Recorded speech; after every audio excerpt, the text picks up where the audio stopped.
La lluvia golpeaba sin cesar contra las ventanas de la mansión victoriana en San Cristóbal de las Casas, Chiapas. El doctor Héctor Maldonado observaba a través del cristal empañado cómo las sombras de los árboles danzaban bajo la tormenta de octubre. Sus manos temblaban ligeramente mientras sostenía una taza de café frío. Hacía 30 años que no dormía una noche completa, 30 años desde que tomó aquella decisión que lo había convertido en prisionero de su propio hogar. La historia comenzó en 1931, cuando Héctor era considerado el médico más brillante de la región. Se había especializado en anatomía y conservación en la Ciudad de México, donde conoció a Lucía Rentería, una talentosa pintora de Oaxaca, cuyos ojos color miel podían ver belleza incluso en la muerte. Se casaron en una ceremonia íntima en la Basílica de Guadalupe y se mudaron a San Cristóbal, donde Héctor estableció su consultorio en la planta baja de la mansión que heredó de su padre. Antes de continuar, me encantaría que te suscribieras al canal y me dejaras un comentario diciéndome desde dónde nos estás viendo. Tu apoyo significa mucho para nosotros. Los primeros años fueron de dicha absoluta. Lucía transformó el ático en su estudio, llenándolo de lienzos que capturaban la esencia de las montañas chiapanecas y los rostros indígenas de la región. Héctor, por su parte, ganó reputación tratando desde infecciones comunes hasta casos complejos que otros médicos habían desahuciado. La pareja era admirada en toda la comunidad. Él por su genio médico, ella por su arte que empezaba a ser reconocido incluso en galerías de la capital. Pero la tuberculosis no respeta ni el talento ni el amor. En el invierno de 1934, Lucía comenzó a toser sangre. Héctor reconoció los síntomas de inmediato y su mundo se desmoronó. Probó todos los tratamientos disponibles: reposo, aire fresco de las montañas, las nuevas medicinas que llegaban de Europa. Nada funcionó. Durante 6 meses observó impotente cómo la enfermedad consumía a su esposa, cómo sus mejillas se hundían, cómo sus ojos perdían ese brillo que tanto amaba. La noche del 15 de junio de 1935, Lucía murió en sus brazos. Sus últimas palabras fueron: «No me dejes ir, Héctor, prométeme que no me dejarás ir». Él se lo prometió, sin saber entonces hasta dónde lo llevaría esa promesa. El entierro estaba programado para 2 días después. La familia de Lucía vendría desde Oaxaca, los preparativos estaban en marcha. Pero Héctor no podía soportar la idea de enterrar a su esposa en la tierra fría. Esa misma noche, en su laboratorio privado del sótano, tomó una decisión que desafiaría todas las leyes de Dios y de los hombres. Utilizando sus conocimientos en anatomía y conservación, aplicó técnicas que había estudiado en textos antiguos y modernos. Inyectó formaldehído y otros compuestos químicos en el sistema circulatorio de Lucía. Trabajó durante horas con precisión quirúrgica, reemplazando los fluidos corporales con soluciones preservantes. Sus manos, que habían salvado tantas vidas, ahora trabajaban para detener el tiempo mismo. Cuando el sol salió al día siguiente, canceló el funeral. Envió un telegrama a la familia de Lucía, explicando que había decidido cremar el cuerpo en privado, según un supuesto último deseo de ella. Nadie cuestionó al respetado doctor Maldonado. Nadie imaginó la verdad. Héctor convirtió el dormitorio principal en un santuario. Vistió a Lucía con su vestido de novia, el mismo que había usado en su boda 4 años atrás. Peinó su cabello negro con el mismo cuidado que ella solía hacerlo. Aplicó maquillaje para darle color a su rostro pálido. La sentó en su sillón favorito junto a la ventana, donde solía pasar horas leyendo poesía de Sor Juana Inés de la Cruz. Los primeros días fueron de locura y negación. Héctor le hablaba como si estuviera viva, le leía el periódico cada mañana, le contaba sobre sus pacientes, Le preguntaba su opinión sobre asuntos cotidianos. Por las noches cenaba en el comedor con 2 platos servidos, uno frente al otro. La conversación fluía unilateralmente, pero en su mente perturbada, él escuchaba sus respuestas. El ama de llaves, doña Carmen, una mujer zapoteca de 60 años que había trabajado para la familia Maldonado durante décadas, fue la primera en notar que algo andaba terriblemente mal. Una tarde, mientras limpiaba el pasillo del segundo piso, escuchó a Héctor conversando animadamente en el dormitorio.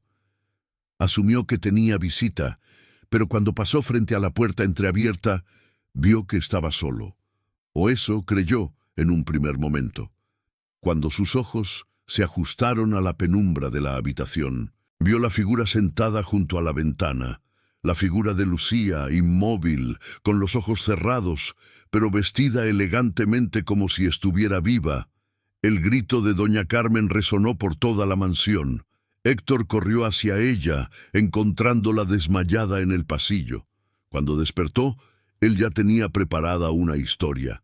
Le explicó que era una figura de cera, un tributo artístico a su difunta esposa, creado por un escultor de la capital. Doña Carmen, todavía temblorosa, aceptó la explicación porque la alternativa era demasiado horrible para contemplar. Además, el doctor Maldonado siempre había sido un hombre respetable, un pilar de la comunidad. ¿Quién era ella para cuestionar su forma de lidiar con el duelo? Pero doña Carmen sabía la verdad en su corazón. Comenzó a evitar el segundo piso. Terminaba sus labores rápidamente y se marchaba antes del atardecer. Nunca se atrevió a entrar nuevamente a ese dormitorio, y cuando Héctor le pedía que limpiara allí, ella se negaba con excusas inventadas. Él dejó de insistir y comenzó a hacerse cargo personalmente de mantener el santuario. Los meses se convirtieron en años. Héctor desarrolló una rutina meticulosa. Cada semana realizaba tratamientos de mantenimiento en el cuerpo de Lucía, aplicando nuevas capas de soluciones preservantes, ajustando las suturas que empezaban a aflojarse, reemplazando las prendas que mostraban signos de deterioro. Se convirtió en un experto en el arte macabro de la conservación humana. Socialmente, comenzó a aislarse, rechazaba invitaciones a cenas y eventos, alegando estar ocupado con su trabajo. Sus pacientes notaron el cambio. El doctor Maldonado, antes cálido y conversador, ahora era distante, apurado. Atendía las consultas con eficiencia mecánica, ansioso por regresar a su mansión. Los rumores comenzaron a circular, que se había vuelto ermitaño, que había enloquecido de dolor, que practicaba rituales extraños en su casa.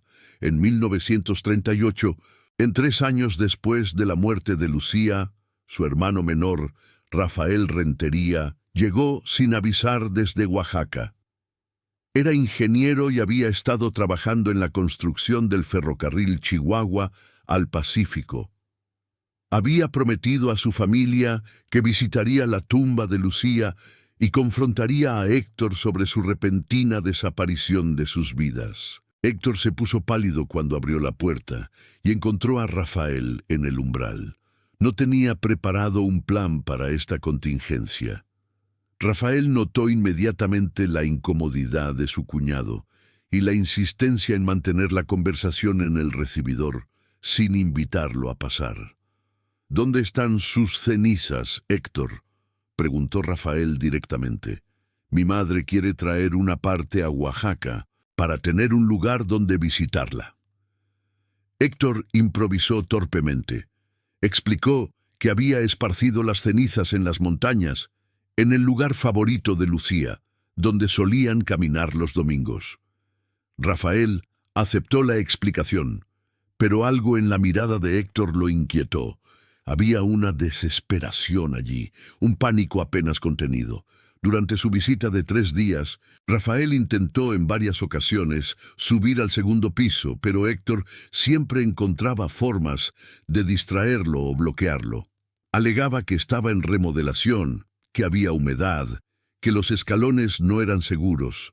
Las excusas eran débiles, pero Rafael no quería causar problemas. Sin embargo, la última noche, mientras Héctor dormía, Rafael no pudo contener su curiosidad. Subió silenciosamente las escaleras. El pasillo del segundo piso estaba envuelto en sombras. Una luz tenue se filtraba por debajo de una de las puertas. Rafael se acercó y la abrió lentamente. Lo que vio lo paralizó completamente. Allí, iluminada por velas, estaba Lucía. No una estatua, no una figura de cera, sino su hermana, o lo que quedaba de ella. Su piel tenía una textura cerosa y translúcida. Sus labios estaban levemente separados, mostrando dientes que parecían demasiado grandes para su rostro ahora demacrado. Llevaba un vestido de seda verde que Rafael reconoció. Era el que su madre le había regalado en su último cumpleaños. El horror lo golpeó como una ola. Se tambaleó hacia atrás, chocando contra una mesa y derribando un jarrón que se hizo añicos contra el suelo. El ruido despertó a Héctor, quien subió corriendo las escaleras. «¡Rafael! ¡No! ¡No lo entiendes!», gritó Héctor, pero era demasiado tarde. Rafael lo empujó violentamente y corrió escaleras abajo, saliendo de la casa hacia la noche lluviosa. Corrió sin parar hasta llegar a la estación de policía, donde, entre sollozos y jadeos, contó lo que había visto. El inspector Tomás Guerrero, un hombre robusto con bigote espeso y una reputación de ser escéptico ante historias fantásticas, escuchó el relato con creciente incredulidad. Un médico respetado conservando el cuerpo de su esposa muerta. Sonaba a delirio o a venganza personal. Pero la desesperación en los ojos de Rafael era innegable. «Si lo que dice es cierto, señor Rentería, esto es un asunto muy grave», dijo el inspector, «pero no puedo simplemente irrumpir en la casa del doctor Maldonado basándome en acusaciones sin evidencia. Necesito una orden judicial». «Entonces consiga la maldita orden», gritó Rafael. «Mi hermana está allí arriba, sentada como si fuera una muñeca». El inspector prometió investigar al día siguiente. Rafael pasó el resto de la noche en la estación, negándose a regresar a la mansión. No podía borrar de su mente la imagen de Lucía, su hermana vibrante y llena de vida, reducida a un espeluznante maniquí en un santuario de locura. Mientras tanto, Héctor sabía que todo había terminado. Se sentó junto a Lucía, tomando su mano fría. «Me descubrieron, mi amor», le susurró. «Intenté mantenerte aquí, cumplir mi promesa, pero el mundo no nos entiende. Nunca entenderían lo que tenemos». Contempló brevemente el suicidio. Tenía suficientes sustancias en su laboratorio para terminar todo pacíficamente. Podrían encontrarlos juntos, tal como él lo había imaginado durante años. Pero una parte racional de su mente, la parte que todavía era el médico brillante que había sido, sabía que no podía hacerlo. En cambio, comenzó a prepararse para las consecuencias. Organizó sus documentos, escribió cartas explicativas que probablemente nadie leería con compasión y esperó. Al amanecer, el inspector Guerrero llegó con 2 oficiales y una orden de cateo. Héctor los recibió con resignación, casi con alivio. Los guió personalmente al segundo piso, a la habitación que había sido su refugio y su prisión durante 5 años. Cuando los oficiales vieron el cuerpo de Lucía, incluso el escéptico inspector Guerrero tuvo que salir de la habitación para vomitar. No era la primera vez que veía un cadáver. Había investigado asesinatos brutales, pero había algo profundamente perturbador en ver a una persona muerta vestida y puesta en escena como si estuviera viva. «Doctor Maldonado», dijo el inspector cuando recuperó la compostura, «queda arrestado por profanación de cadáver y posiblemente otros cargos que determinará el fiscal». Héctor no opuso resistencia. Mientras lo esposaban, miró hacia atrás una última vez hacia Lucía. «Lo siento, mi amor», murmuró. «Rompí mi promesa. La noticia explotó en San Cristóbal de las Casas como dinamita. El respetado doctor Maldonado, el hombre que había tratado a sus hijos, que había salvado vidas, había estado viviendo con el cadáver de su esposa durante 5 años. La historia se propagó por todo Chiapas, luego a otros estados, hasta llegar a los periódicos nacionales. Los titulares competían entre sí en sensacionalismo. El médico loco de Chiapas, el doctor que desafió a la muerte, amor más allá de la tumba, la macabra historia del doctor Maldonado. Reporteros de toda la República llegaron a San Cristóbal, convirtiendo el pequeño pueblo colonial en un circo mediático. El juicio fue un espectáculo. La sala del tribunal estaba abarrotada cada día. Las mujeres se abanicaban dramáticamente cuando se presentaban los detalles más perturbadores del caso. Los hombres murmuraban entre sí, divididos entre el horror y una extraña fascinación. El fiscal, licenciado Arturo Beltrán, presentó el caso como una perversión clara de las leyes naturales y civiles. Este hombre, declaró señalando a Héctor, no solo profanó el cuerpo de su difunta esposa, sino que vivió en una fantasía enfermiza, negándole el descanso que todo ser humano merece. Es un acto contra Dios, contra la naturaleza y contra la dignidad humana. El abogado defensor de Héctor, el joven Sebastián Mora, intentó una defensa basada en la locura temporal causada por el duelo. Llamó a psiquiatras que testificaron sobre los efectos devastadores de la pérdida de un ser querido, especialmente cuando se combinaba con el conocimiento y los medios para preservar físicamente lo que se había perdido emocionalmente. Mi cliente, argumentó Mora, es un hombre que amó demasiado. Su crimen no fue de malicia, sino de amor llevado a un extremo patológico por un dolor insoportable. Necesita tratamiento, no castigo. Pero el testimonio más impactante vino de Rafael Rentería. Subió al estrado con lágrimas en los ojos, narrando el momento en que descubrió a su hermana en ese estado. Describió la escena con tal detalle que varias personas en la audiencia comenzaron a llorar. Mi hermana era vida, dijo Rafael con voz quebrada. Era arte, risa, esperanza. Lo que vi en esa habitación no era Lucía. Era una obscenidad, un insulto a su memoria. El doctor Maldonado no la amaba. Si la hubiera amado, la habría dejado descansar en paz. Héctor escuchó todo con expresión vacía. No intentó defenderse ni justificarse. Cuando finalmente se le permitió hablar, solo dijo: le prometí que no la dejaría ir. Cumplí mi promesa el mayor tiempo posible. El jurado deliberó durante 2 días.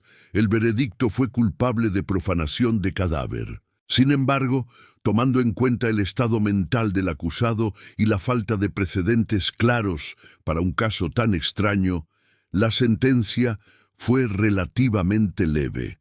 10 años en el Hospital Psiquiátrico de la Castañeda, en la Ciudad de México. El cuerpo de Lucía finalmente fue entregado a su familia. Rafael organizó un funeral apropiado en Oaxaca, donde fue enterrada en el panteón familiar. La ceremonia fue privada, solo para familiares cercanos. Querían darle la paz que le había sido negada durante 5 años. La mansión de San Cristóbal fue vendida. Los nuevos dueños, una pareja de comerciantes de Tuxtla Gutiérrez, remodelaron completamente el segundo piso, pero nunca pudieron sacudirse la sensación de que algo oscuro permanecía en esas habitaciones. Finalmente, la convirtieron en un hotel, pensando que el flujo constante de huéspedes disiparía cualquier energía negativa. Héctor pasó 5 años en la Castañeda antes de morir de neumonía en 1945. Durante su internamiento, nunca mostró arrepentimiento. Pasaba los días escribiendo cartas a Lucía que nunca eran enviadas, llenando cuadernos con recuerdos de su tiempo juntos y descripciones detalladas de cómo había perfeccionado las técnicas de conservación. Un psiquiatra que lo trató durante 3 años, el doctor Fernando Ramírez, escribió en su informe final: el paciente Maldonado vive en una realidad alternativa donde su esposa nunca murió realmente. Solo entró en un estado de quietud que él tenía el poder y la responsabilidad de mantener. Su amor por ella es genuino, pero está tan distorsionado por la pérdida que se ha convertido en algo monstruoso. No puede ver que lo que hizo fue una violación, solo puede ver que fue un acto de devoción. Doña Carmen, el ama de llaves, nunca habló públicamente sobre lo que había visto o sospechado durante esos años, pero en sus últimos días confesó a su hija: siempre supe que algo estaba mal en esa casa. El doctor Maldonado era un buen hombre que se volvió loco de dolor. A veces, el amor puede ser la cosa más peligrosa del mundo. Los años pasaron y la historia del doctor Maldonado se convirtió en leyenda local en Chiapas. Los ancianos la contaban a los jóvenes como advertencia sobre los peligros de aferrarse demasiado a lo que se ha perdido. Se decía que en ciertas noches se podía ver una luz en las ventanas del antiguo dormitorio, y algunas personas juraban haber visto la silueta de una mujer sentada junto a la ventana. El hotel que ocupaba la antigua mansión reportaba ocasionalmente incidentes extraños, huéspedes que se quejaban de sentir presencias en la habitación que había sido el santuario de Héctor. Una pareja de recién casados de Guadalajara, que se hospedó en 1955, contó que despertaron en medio de la noche al olor penetrante de formaldehído, aunque no había fuente visible del olor. En 1960, un periodista llamado Miguel Ángel Soto decidió investigar el caso a fondo para un artículo especial. Entrevistó a personas que habían conocido a Héctor y Lucía antes de la tragedia. Todos describieron a una pareja profundamente enamorada, casi obsesivamente unida. Nunca vi a dos personas más conectadas, le dijo una antigua vecina, la señora Guadalupe Vázquez. Cuando Lucía hablaba, Héctor la miraba como si sus palabras fueran poesía. Cuando él trabajaba, ella pintaba retratos de él desde la memoria. Era hermoso, pero también un poco inquietante, como si no existiera nadie más en el mundo para ellos. Soto también descubrió algo que no había salido durante el juicio. Lucía había sufrido 3 abortos espontáneos durante su matrimonio. El último, solo 6 meses antes de contraer tuberculosis. El trauma había afectado profundamente a ambos, pero especialmente a Héctor, quien sentía que había fallado como médico y como esposo al no poder salvar a sus hijos no nacidos. Creo que cuando Lucía murió, escribió Soto en su artículo, Héctor vio una oportunidad de no fallar nuevamente. Esta vez podía salvarla de la muerte, o al menos de la descomposición. Era una locura, por supuesto, pero para una mente quebrada por el dolor y la culpa, tenía su propia lógica retorcida. El artículo de Soto causó una nueva ola de interés en el caso. Psicólogos y antropólogos debatieron sobre las implicaciones culturales y psicológicas del comportamiento de Héctor. Algunos lo vieron como un caso extremo de duelo patológico. Otros argumentaron que representaba una crítica a la visión médica moderna de la muerte como algo absoluto y final. En 1965, 30 años después de la muerte de Lucía, un estudiante de medicina de la UNAM, llamado Carlos Estrada, eligió el caso de Héctor Maldonado como tema para su tesis sobre las fronteras éticas de la medicina. Durante su investigación, logró acceder a los cuadernos que Héctor había escrito en la Castañeda. Lo que encontró lo perturbó profundamente. Las primeras entradas mostraban a un hombre racional, luchando contra pensamientos irracionales. Héctor había documentado su descenso a la locura con la precisión clínica de un científico, observando su propio experimento fallido. Una entrada del 20 de junio de 1935 5 días después de la muerte de Lucía decía: «Sé que lo que estoy haciendo está mal. Sé que viola todo lo que me enseñaron sobre la medicina, la ética, la moral. Pero cuando la miro allí, tan pacífica, tan hermosa todavía, no puedo soportar la idea de entregarla a la tierra. Solo unos días más, solo para despedirme apropiadamente. Pero unos días más se convirtieron en semanas, luego meses, luego años». Las entradas posteriores mostraban a Héctor cada vez más desconectado de la realidad, escribiendo como si Lucía estuviera respondiendo a sus palabras, creando conversaciones enteras en su mente. Una entrada de 1937 decía: «Lucía me dijo hoy que está feliz aquí conmigo, que no le importa estar quieta mientras estemos juntos. Tiene razón, como siempre. El mundo exterior no entiende nuestro amor. Aquí, en nuestro santuario, podemos ser eternos». Carlos Estrada concluyó en su tesis que Héctor Maldonado representaba el caso perfecto de amor transformado en patología por la incapacidad de aceptar la mortalidad. Su conocimiento médico, en lugar de ayudarlo a procesar el duelo, le dio las herramientas para negarlo completamente. Es un recordatorio de que el conocimiento sin sabiduría, la habilidad sin ética, puede conducir a los actos más oscuros. La familia Rentería intentó borrar toda conexión con el escándalo. Rafael cambió su apellido y se mudó a Estados Unidos con su esposa e hijos. La madre de Lucía murió en 1950, llevándose a la tumba el dolor de saber que su hija había sido profanada por el hombre que supuestamente la amaba. El padre había fallecido años antes, afortunadamente sin conocer nunca la verdad completa. En San Cristóbal de las Casas, la historia se mantuvo viva en susurros y advertencias. Las madres la usaban para enseñar a sus hijas sobre los peligros de los amores obsesivos. «Cuidado con el hombre que te ama demasiado», decían.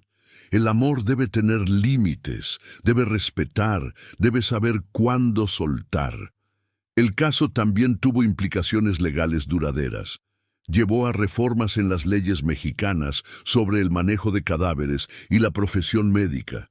Se establecieron protocolos más estrictos sobre qué hacer con los restos humanos y quién tenía autoridad sobre ellos. La legislación Maldonado, como se conoció informalmente, especificaba que ningún individuo, ni siquiera un cónyuge, podía retener indefinidamente un cuerpo sin supervisión legal y sin enterrarlo o cremarlo dentro de un periodo establecido.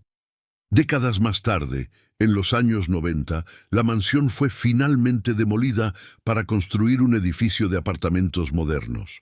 Durante la demolición, los trabajadores encontraron en el sótano el antiguo laboratorio de Héctor, todavía intacto. Los frascos de químicos, ahora peligrosamente viejos, fueron eliminados cuidadosamente. Las notas y diagramas médicos fueron donados al Museo de Historia de la Medicina en la Ciudad de México, donde permanecen hasta hoy en un archivo especial sobre casos médicos inusuales. Uno de los trabajadores de la demolición, don Ernesto Pacheco, contó que mientras derribaban las paredes del laboratorio, todos sintieron una opresión en el pecho, como si el aire se hubiera vuelto más denso. Era como si el lugar recordara lo que había pasado allí, dijo, como si las paredes hubieran absorbido todo ese dolor y esa locura durante 60 años. La historia de Héctor Maldonado y Lucía Rentería se convirtió en fuente de inspiración para escritores y cineastas. En 2015, un director independiente de Morelia hizo una película sobre el caso, aunque cambió los nombres y algunos detalles. La película exploraba temas de amor, pérdida, locura y la delgada línea entre devoción y obsesión. Los críticos elogiaron la sensibilidad con la que se manejó el material, evitando el sensacionalismo barato en favor de una exploración más profunda de la psicología de Héctor. Una escena particularmente poderosa mostraba al personaje basado en Héctor despertando una mañana, por un breve momento olvidando que Lucía había muerto girándose para hablarle antes de que la terrible realidad lo golpeara nuevamente. Psicólogos modernos que han estudiado el caso lo clasifican como un ejemplo extremo de duelo complicado combinado con posible desorden delirante. El doctor Javier Mendoza, un psiquiatra especializado en trauma y duelo, que escribió un análisis del caso en 2018, argumentó que Héctor probablemente sufría de lo que ahora llamaríamos trastorno de duelo prolongado complicado. La mayoría de las personas que pierden a un ser querido pasan por las etapas del duelo y eventualmente llegan a la aceptación, escribió Mendoza. Pero algunas personas se quedan atascadas, incapaces de avanzar. En el caso de Héctor Maldonado, su entrenamiento médico y su acceso a medios de conservación le permitieron actuar sobre su negación de una manera que la mayoría de la gente no podría. No minimiza la naturaleza perturbadora de sus acciones, pero sí las contextualiza como síntomas de una enfermedad mental grave no tratada. Para los residentes actuales de San Cristóbal de las Casas, especialmente los más jóvenes que no vivieron durante el escándalo, la historia del doctor Maldonado se ha convertido en parte del folclore local, casi una leyenda urbana. Algunos la desestiman como exageración o ficción. Otros la conocen vagamente como esa historia rara del médico loco de hace mucho tiempo. Pero los archivos no mienten. Los documentos judiciales, los artículos de periódicos de la época, los testimonios, todos confirman que realmente sucedió. Un hombre brillante, consumido por el dolor, tomó una decisión que lo definió para siempre, no como el médico talentoso que había sido, sino como el hombre que no pudo dejar ir a su esposa muerta. En el cementerio de Oaxaca, donde Lucía finalmente fue enterrada, su tumba es simple, solo su nombre, sus fechas de nacimiento y muerte, y una línea: artista, esposa, hermana, ahora descansa en paz. No hay mención de los 5 años perdidos, de la violación de su cuerpo, del escándalo que siguió. Su familia quería que fuera recordada por lo que fue en vida, no por lo que le sucedió después de su muerte. Algunos visitantes ocasionales del cementerio, turistas interesados en el caso, han intentado encontrar su tumba. Los guardias del cementerio, siguiendo instrucciones de la familia que aún vive, se niegan a indicar su ubicación exacta. Lucía merece privacidad, argumentan, algo que le fue negado durante demasiado tiempo. La historia del doctor Héctor Maldonado permanece como un oscuro recordatorio de cómo el amor, sin los frenos del juicio racional y el respeto por la autonomía del otro, puede convertirse en algo monstruoso. Su caso se estudia en escuelas de medicina como ejemplo de límites éticos, en escuelas de psicología como caso de duelo patológico, y en escuelas de derecho como precedente en casos de profanación de cadáveres. Pero más allá de las lecciones académicas, la historia resuena en un nivel más fundamental. Habla de la dificultad humana universal de aceptar la pérdida, especialmente cuando lo que se pierde es central para nuestra identidad y felicidad. Héctor Maldonado llevó esa dificultad a un extremo horrible, pero su incapacidad básica de soltar es algo que todos podemos entender en algún nivel. Hoy, 90 años después de la muerte de Lucía, el edificio de apartamentos que reemplazó a la mansión no muestra señales de su historia oscura. Las familias viven allí, niños juegan en los pasillos, la vida continúa. Nadie que vive allí piensa en el doctor Maldonado y su esposa preservada. El tiempo ha curado esa herida en el tejido de la ciudad. Pero en las noches lluviosas de octubre, cuando el viento sopla fuerte desde las montañas y las sombras se alargan en las calles coloniales de San Cristóbal de las Casas, algunos ancianos todavía cuentan la historia. La cuentan como advertencia, como entretenimiento, como reflexión sobre la naturaleza humana. Y en esos momentos, Héctor y Lucía viven nuevamente, atrapados para siempre en su danza macabra, un amor que no pudo aceptar su final natural y por lo tanto se convirtió en su propia forma de infierno. La lección, si es que hay alguna, es quizás esta: el amor verdadero no se aferra, no posee, no niega la realidad. El amor verdadero sabe cuándo es tiempo de soltar, por doloroso que sea. Héctor Maldonado amaba a Lucía, de eso no hay duda, pero su amor estaba tan centrado en sí mismo, tan incapaz de ver más allá de su propio dolor, que terminó deshonrándola de la peor manera posible. En su intento de preservarla para siempre, solo logró transformar su memoria en horror. Y así termina la perturbadora historia del doctor que conservó el cuerpo de su esposa por 30 años, una historia que, aunque ambientada en el pasado, sigue planteando preguntas incómodas sobre el amor, la pérdida, la obsesión y los límites de lo que estamos dispuestos a hacer para negar lo inevitable.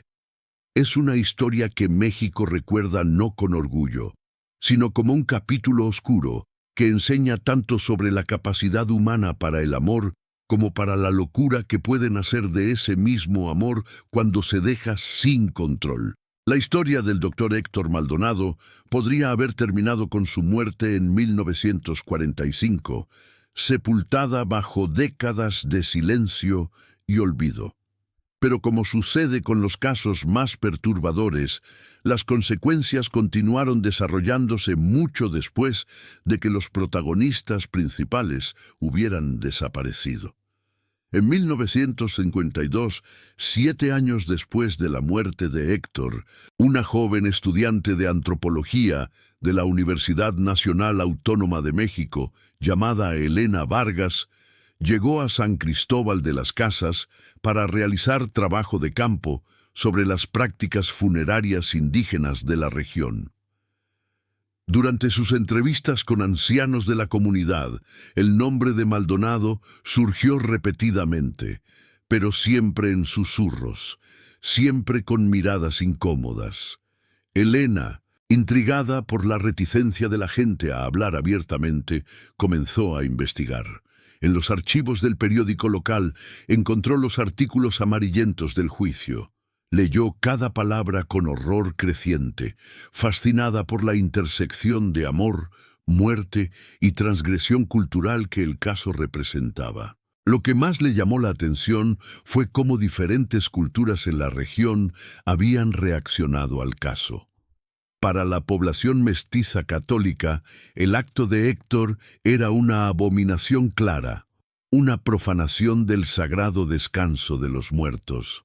Pero algunos de los ancianos indígenas tzotziles y tzeltales que entrevistó tenían perspectivas más matizadas. Don Mariano López, un curandero tradicional de 82 años, le explicó: entre nuestro pueblo, los muertos no se van completamente, permanecen cerca, nos visitan, los recordamos con altares y ofrendas. Pero hay una diferencia entre honrar a los muertos y retenerlos contra su voluntad. El doctor hizo lo segundo. Ató el espíritu de su esposa a un cuerpo que ya no le servía. Eso no es amor, es egoísmo. Elena documentó estas conversaciones en su tesis doctoral, que tituló Muerte, duelo y transgresión, el caso Maldonado como reflexión cultural.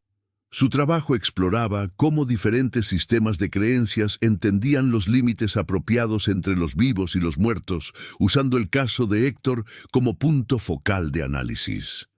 Pero mientras Elena investigaba académicamente, algo más oscuro estaba desarrollándose en la Ciudad de México.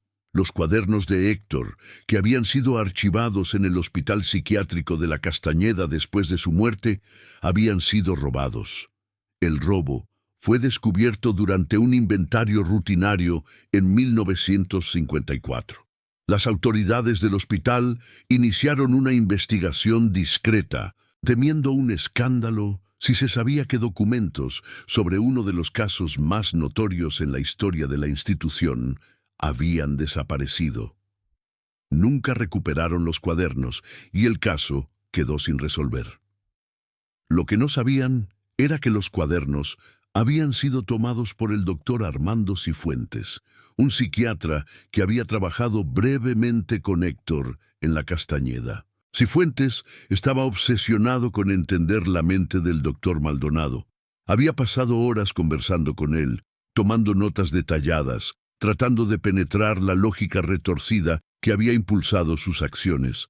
Cuando Héctor murió, Cifuentes sintió que había perdido una oportunidad única de estudio. Los cuadernos representaban una ventana directa a la mente de un hombre que había cruzado un límite que pocos se atrevían incluso a contemplar.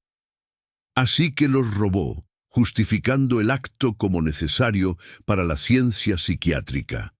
Durante 10 años, Cifuentes estudió los cuadernos obsesivamente, transcribió cada entrada, analizó cada palabra, buscó patrones en el descenso de Héctor a la locura. Pero algo extraño comenzó a sucederle. Las fronteras entre observador y sujeto comenzaron a difuminarse. Cifuentes había perdido a su propia esposa, Beatriz, en un accidente automovilístico en 1950. Al leer las palabras de Héctor sobre la incapacidad de aceptar la pérdida de Lucía, Cifuentes comenzó a reconocer sus propios sentimientos no procesados. La diferencia era que él, a diferencia de Héctor, no tenía el conocimiento técnico para preservar un cuerpo, pero tenía algo más, las palabras de un hombre que lo había intentado. En 1956, Cifuentes publicó anónimamente fragmentos de los cuadernos en una oscura revista de psiquiatría, bajo el título Confesiones desde el abismo, las palabras de un hombre que desafió a la muerte. El artículo causó controversia inmediata. Otros psiquiatras cuestionaron la ética de publicar material privado de un paciente fallecido. Algunos sospecharon que el artículo era una ficción elaborada, demasiado perfecto en su representación de la mente deteriorada. Pero para aquellos que conocían el caso Maldonado, era claramente auténtico. El nivel de detalle, la progresión específica de los pensamientos, todo coincidía con lo que se sabía del caso. La pregunta era, ¿cómo había obtenido el autor anónimo acceso a esos documentos? La investigación llevó eventualmente a Cifuentes. Fue despedido de su posición en el hospital y su licencia médica fue suspendida. Murió en 1959, solo y en desgracia, pero no antes de revelar en su lecho de muerte dónde había escondido los cuadernos originales de Héctor, en una caja de seguridad en un banco de la Ciudad de México. Los cuadernos fueron recuperados y finalmente donados al Museo de Historia de la Medicina, donde permanecen hasta hoy, disponibles solo para investigadores con aprobación especial. Son consultados raramente, pero cuando lo son, invariablemente dejan una impresión profunda en quienes los leen. El doctor Luis Fernández, historiador médico que los estudió extensamente en 2003, escribió: «Leer las palabras de Héctor Maldonado es como observar un colapso en cámara lenta. Puedes ver exactamente cuándo sus defensas racionales comienzan a fallar, cuándo la negación se convierte en delusión, cuándo el amor se transforma en obsesión patológica. Es educativo, pero también profundamente perturbador». Mientras tanto, en San Cristóbal de las Casas, la leyenda del doctor Maldonado continuaba evolucionando. Para los años 60, había adquirido elementos sobrenaturales que no estaban presentes en los hechos originales. Se decía que el fantasma de Lucía vagaba por las calles coloniales, buscando el descanso que le había sido negado. Otros juraban que el espíritu de Héctor aún habitaba el lugar donde había estado su mansión, condenado a repetir eternamente su vigilia junto a una esposa que nunca podría responderle.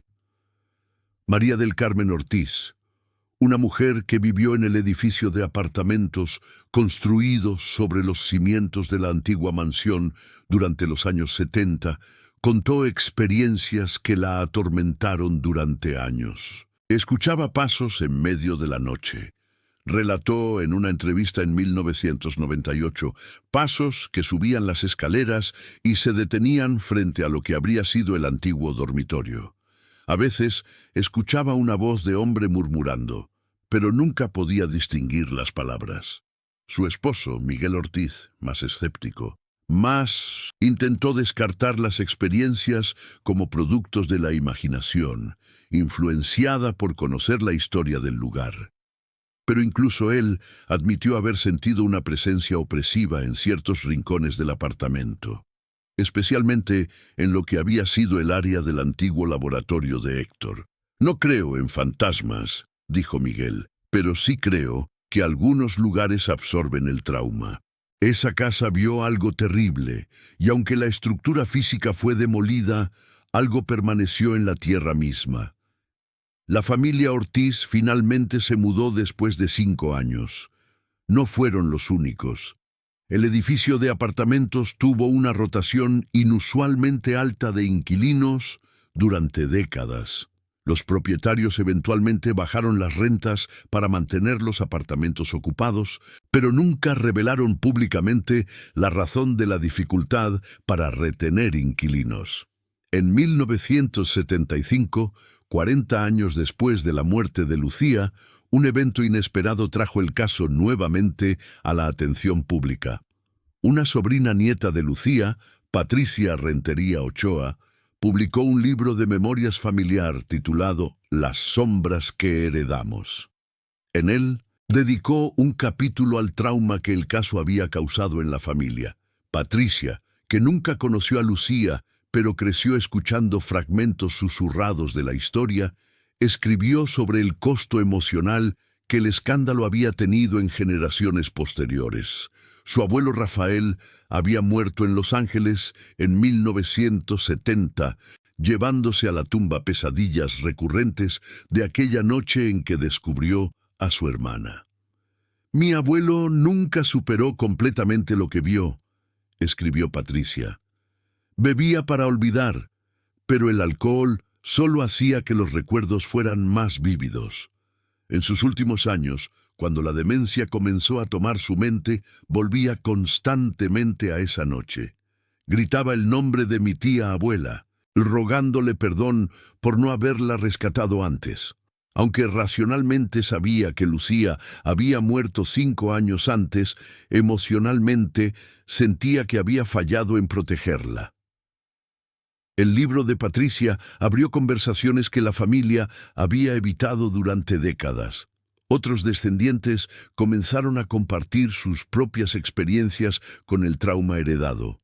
Una prima contó cómo su madre, hija de Rafael, había desarrollado una fobia extrema a los cadáveres y funerales, negándose incluso a asistir al entierro de su propio padre. El caso Maldonado no solo destruyó a Héctor y profanó a Lucía, escribió Patricia en su conclusión. «Envenenó a nuestra familia durante generaciones. Somos víctimas de un crimen que ocurrió antes de que la mayoría de nosotros naciéramos, pero cuyos efectos aún sentimos». El libro generó empatía, pero también controversia. Algunos críticos argumentaron que Patricia estaba explotando comercialmente una tragedia familiar. Otros la elogiaron por su valentía al confrontar públicamente un secreto que había permanecido en las sombras durante demasiado tiempo. En respuesta al libro, el doctor Héctor Maldonado Jr., un arquitecto que vivía en Monterrey, rompió su propio silencio. Era el sobrino de Héctor, hijo de su hermano menor. En una carta abierta publicada en varios periódicos, defendió parcialmente a su tío. «No condono lo que hizo», escribió Héctor Jr. «Fue un acto terrible que causó un daño incalculable. Pero también quiero que la gente recuerde que antes de ese acto, mi tío era un hombre bueno que dedicó su vida a curar a otros. La tuberculosis le quitó a la mujer que amaba y la pérdida lo quebró. No es excusa, pero es contexto». La carta de Héctor Jr. provocó debates acalorados. ¿Hasta qué punto el dolor podía justificar o explicar acciones terribles? ¿Era posible reconciliar la bondad previa de una persona con sus actos posteriores monstruosos? ¿O un solo acto terrible borraba todo lo bueno que había venido antes? Estas preguntas no tenían respuestas fáciles, y diferentes personas llegaron a conclusiones diferentes. Pero el debate en sí mismo fue valioso, forzando a la sociedad mexicana a confrontar cuestiones incómodas sobre el duelo, la enfermedad mental y los límites del perdón. En 1985, 50 años después de la muerte de Lucía, el Museo de Historia de la Medicina organizó una exhibición especial sobre casos médicos históricos controvertidos. El caso Maldonado fue incluido, junto con otros que desafiaban límites éticos. La exhibición presentaba fotografías de la época, documentos del juicio y réplicas de algunas páginas de los cuadernos de Héctor. La exhibición fue inmensamente popular, pero también perturbadora para muchos visitantes. Una profesora de bioética de la UNAM, la doctora Silvia Ramírez, la usó como herramienta de enseñanza para sus estudiantes de medicina. «Quiero que vean hasta dónde puede llevar la obsesión sin controles éticos», les dijo. Héctor Maldonado tenía el conocimiento y la habilidad para hacer lo que hizo. Ustedes también tendrán ese conocimiento y esas habilidades. La diferencia debe ser el juicio ético y la compasión genuina, no solo por el paciente, sino por la dignidad humana en general. Para la década de los 90, con el auge de Internet, el caso Maldonado encontró una nueva audiencia. Foros de discusión sobre casos criminales históricos, sitios web dedicados a lo macabro y lo inusual. Todos presentaban versiones de la historia, algunas precisas, muchas exageradas o completamente inventadas. Un sitio web popular de leyendas urbanas mexicanas publicó una versión que afirmaba que Héctor había asesinado a Lucía para poder preservarla. Una total fabricación sin base en los hechos. Otro sitio afirmaba que había practicado necromancia, intentando reanimar su cuerpo con rituales ocultistas. Estas distorsiones irritaron a los historiadores y descendientes de las familias involucradas, pero eran casi imposibles de controlar en la era digital. En 2005, 70 años después de la muerte de Lucía, la última persona viva que había conocido personalmente a Héctor y Lucía falleció. Era Esperanza Jiménez, que había sido niña cuando la pareja vivía en San Cristóbal. Sus recuerdos eran vagos pero cálidos. Recuerdo a la señora Lucía como una mujer hermosa que me daba dulces cuando pasaba frente a su casa. Contó en una entrevista poco antes de su muerte a los 83 años. El doctor Maldonado me curó una vez de una infección terrible. Fue amable y gentil. Es difícil reconciliar esos recuerdos con lo que supe después que había hecho. Supongo que la gente es complicada, capaz tanto de gran bondad como de actos terribles. Con la muerte de Esperanza, el caso Maldonado pasó completamente del terreno de la memoria viviente al de la historia documentada. Ya no quedaba nadie vivo que pudiera decir: yo estuve allí, yo los conocí. El caso se había convertido totalmente en narrativa, interpretación, lección. En 2010, un documental independiente titulado El amor más allá de la muerte, el caso Maldonado, fue producido por una cineasta de Oaxaca, descendiente lejana de la familia Rentería.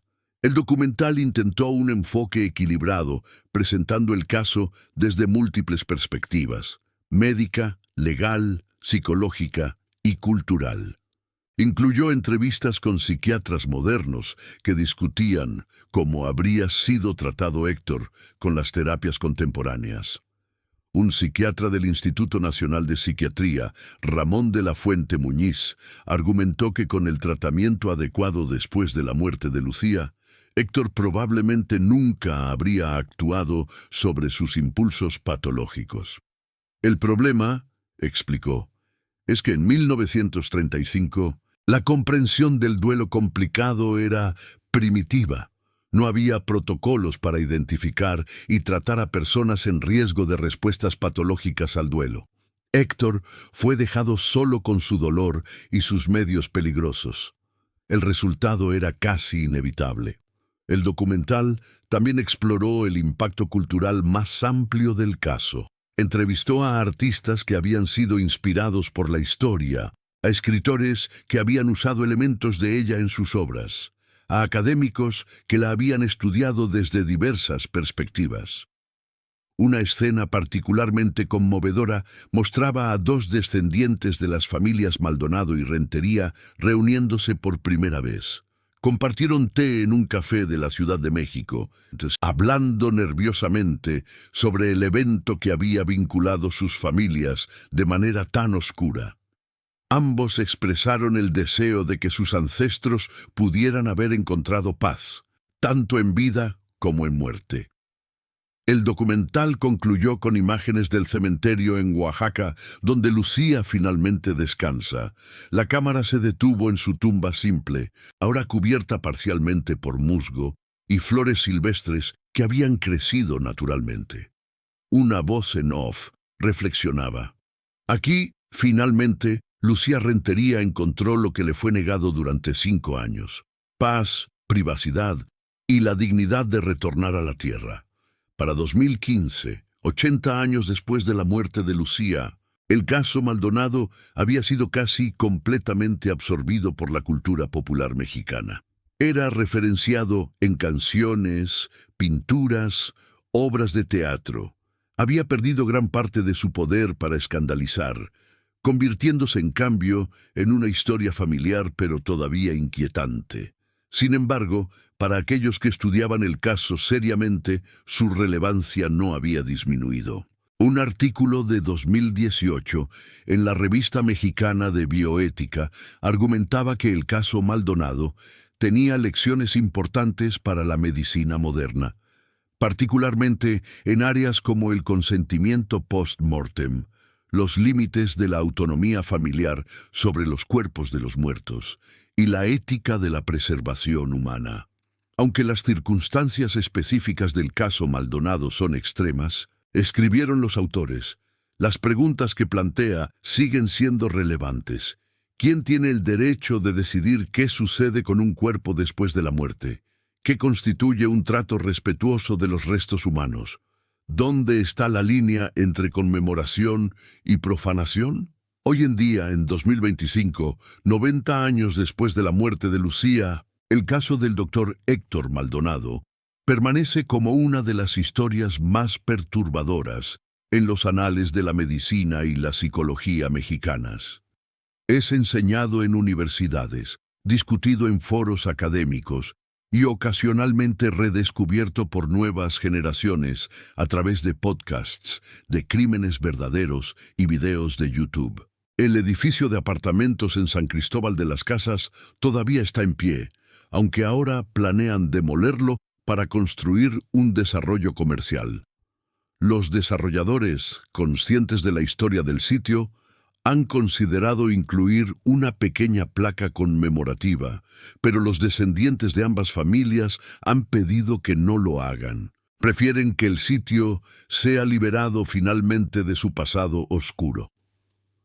En el Museo de Historia de la Medicina en la Ciudad de México, los cuadernos de Héctor permanecen guardados, consultados ocasionalmente por investigadores, pero en su mayoría olvidados. Las páginas amarillentas contienen la voz de un hombre que cruzó una línea que no debería haber sido cruzada, documentando su propio descenso con la precisión clínica que una vez lo hizo un médico brillante. Y en Oaxaca, en un cementerio tranquilo, donde las bugambileas florecen en rosa vibrante, la tumba de Lucía Rentería permanece casi olvidada. Pocos visitantes la buscan ahora. Ocasionalmente, un investigador o un turista con mórbida curiosidad pregunta por ella, pero en su mayoría descansa en paz, como debería haber sido desde el principio. La historia del doctor Héctor Maldonado y Lucía Rentería es, en última instancia, una tragedia en todos los niveles. una tragedia de amor llevado a extremos patológicos, de dolor que se convirtió en obsesión, de buenas intenciones corrompidas por la incapacidad de aceptar lo inevitable. Es un recordatorio de que incluso las emociones más nobles pueden, bajo ciertas circunstancias, producir los actos más oscuros. Pero quizás también contiene una lección de esperanza. A pesar del horror de lo que sucedió, a pesar del trauma que causó a múltiples generaciones, la vida continuó. Las familias sanaron gradualmente. La sociedad aprendió y evolucionó. Y Lucía, eventualmente, encontró la paz que merecía. El caso permanece como testimonio tanto de la capacidad humana para el amor profundo, como para la locura que ese amor puede engendrar cuando pierde su conexión con la razón, la ética y el respeto por la autonomía y dignidad del otro. Es una historia que México recuerda no con orgullo, sino con sobria reflexión, un capítulo oscuro que ilumina verdades incómodas sobre la naturaleza humana y los peligros de negar nuestra mortalidad fundamental. Y así, 90 años después, el perturbador caso del doctor que conservó el cuerpo de su esposa por 30 años continúa resonando, no como mero sensacionalismo, sino como profunda meditación sobre amor, pérdida, obsesión y las líneas que nunca deberíamos cruzar, sin importar cuán intenso sea nuestro dolor o cuán profundo nuestro amor.